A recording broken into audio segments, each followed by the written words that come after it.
មកថាខ្លួនឯងក៏មានរួមបានសាអ្វីខ្លះដែរទេបាទដំណោះតើជាកំហុសអីទំហំរបស់ខ្ញុំមានលោកមិនឡាយកោក្មេងស៊ីដៃជីចារុកកាច់គេឲ្យតែមកប៉ុនគេខ្លួននេះនិយាយដល់គេ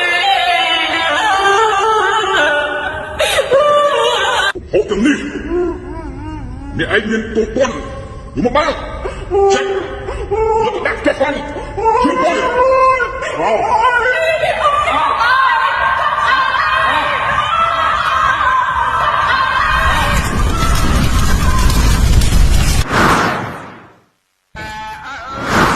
បង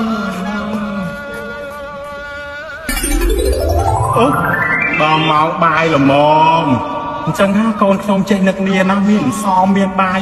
ជូនពើកូនរស់ស៊ីរីចម្រើនចេះតែមានចេះតែបានតែជាក់តែជុំដូចទឹកអប់បំពង់ខ្ចីខែមនសនរដូវនេះឆ្ងាញ់មាត់ទៀតហើយខ្ញុំនេះបាច់គេថាកូនដឹងគុណឪពុកម្ដាយអានេះក៏ឃ្លានហើយអាក្នុងស្រាក់មិនមានអីទៀតនេះអូយធ្ងន់ប្រហែលជារបស់ល្អទៅឈ្ងុយណាស់កូនហើយកូនហើយកំពុងតែឃ្លានផង